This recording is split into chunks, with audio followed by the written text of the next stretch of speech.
Now, there's been a lot of trouble in Yemen. It started back in March. Well, it started a long, long time ago. But in March, basically war erupted there when Houthi militias took over and kicked out President Abdul Rabu Mansur Hadi.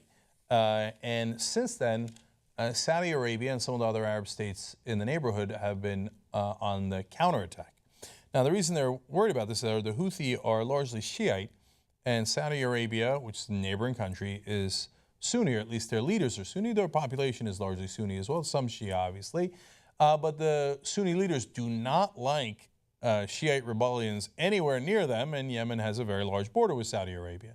So they gathered all the armies of the Arab Sunni countries in the region and decided to really bombard Yemen, and sometimes hit the people they want to hit, and sometimes they hit other folks. And that's what leads us to the disaster that we're in today. New York Times had a very interesting article about it, and I want to tell you a little bit of what they wrote. They explained that what began as a Saudi-led aerial campaign against the Houthis, the rebel militia movement that forced Yemen's government from power, has become so broad and vicious that critics accuse the coalition of collectively punishing people living in areas under Houthi control. Now, why do they accuse them of that? Because the bombings seem to be nearly indiscriminate. Sometimes they hit the intended targets, and oftentimes they'll be miles and miles away from so-called intended targets. In one particular case, they hit a water plant that was in the middle of the desert. There's no indication that anybody was making bombs there. Killed 13 workers whose shift was almost done. They're about to go home. They drop a bomb on them. They're all dead. Okay. My argument is that it is not a mistake. They didn't think they were making bombs. They've never presented any such evidence. It wasn't anywhere near any rebel-held area. I would argue that they do it on purpose to intimidate the local population. Now let's find out more and see where this leads us. They say errant coalition strikes have ripped through markets, apartment buildings, and refugee camps. Okay. Now, obviously, a lot of civilians died there, right? And they say about half the people who've been killed since the bombings began are civilians. Now, we've heard a lot of countries, including the United States, say, oh, we didn't mean to kill civilians. Oh, look at that. Mistake after mistake after mistake. Golly gee, you could have seen that coming. Now, let's go to the next part. They say other bombs have fallen so far from any military target, like the one that destroyed Mr. Razoom's factory, that's the water plant factory I was telling you about, that human rights groups say such airstrikes amount to war crimes. Now, this is not the first time that coalition forces have made repeated so-called mistakes. All the way back before Al-Qaeda attacked us, there was, and no, to be fair, before they attacked us on 9/11, but Al-Qaeda had hit our embassies before. Bill Clinton did a strike on what turned out to be a pharmaceutical plant and in the Sudan. And, you know, some, like Noam Chomsky, say, no, they knew it was a pharmaceutical plant, or very likely knew that it was. And it was to teach them a lesson. Don't support Al-Qaeda, otherwise we'll destroy the one plant that makes medicine in your country, and then thousands of people will die because they don't have medicine. Now, I don't know that we intended that, but we do seem to be rather indifferent to the results when we make these strikes. Remember, Saudi Arabia is one of our top allies. So, you know, is this happening by mistake, or does it keep happening with us and our allies? The other country that keeps making mistakes, Israel, when they bomb Gaza. Oops, did we hit a school? Oops, did we hit a building where the UN was keeping civilians that had fled for shelter?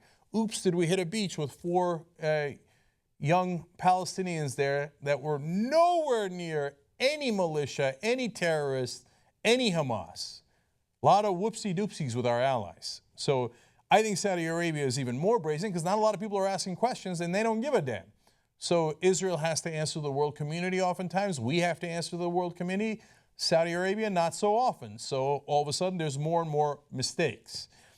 They explain here in the New York Times, more than 1,000 civilians are believed to have died in the strikes, the toll rising steadily with little international notice or outrage. Now, continuing, they say in parts of northern Yemen, which is populated largely by Shiite Muslims, residents told reporters making a rare visit to the area that the bombing campaign by the Sunni coalition often feels like a sectarian purge. So in the areas that are largely Shiite, the bombing happens to be more indiscriminate. Let's teach them a lesson. They're not part of our sect anyway. Certainly, their words might not say those things, but their actions certainly speak volumes in that direction. The Saudi-led coalition has rarely, if ever, acknowledged killing civilians by mistake, even after the deadliest strikes, like the bombing of a residential compound for workers in Mocha in July that killed at least 63 people. Instead, the coalition blames the Houthis, accusing them of fighting from populated areas. Oldest trick in the book if you're a U.S. or a U.S. ally. Oh, Saddam hides behind civilian shields. Hamas hides behind civilian shields. They're in populated areas. They're in populated areas. Now, when the Saudis go to kill the Shiites in Yemen, they're using civilian shields. They're hiding populated areas. When you do a bombing in the middle of a city, that is a populated area with a lot of civilians. Perhaps you should take more care. But they don't care about taking more care because they don't care about Shiite lives. In fact, quite the opposite. They're trying to intimidate them. New York Times continues, rather than turning more Yemenis against the Houthis, though the strikes are crystallizing anger in parts of the country against Saudi Arabia and its partners, including the United States. Great. Now, idiot pundits in America like Joe Scarborough will say about Muslim anger towards the United States throughout the world, they hate us because they hate us. They hate us because they hate us. No, oftentimes they hate us because the bombs that were dropped on their heads had "Made in the USA" written on it. Oftentimes they hate us because we gave our intelligence and weapons to the Saudis and let them kill these Shiites in Yemen fairly indiscriminately. That's why they hate us. So, to that effect, the majority of civilians have been killed by coalition warplanes, often dropping American munitions ranging from 250 to 2,000 pounds. There are no comprehensive tallies of the deaths, but the United Nations Human Rights Commissioner said on Friday that of the 1,527 civilians who died between the start of the Saudi offensive and June 30th, at least 941 people were killed by airstrikes. So that's our coalition. So here we are again. Actions have consequences.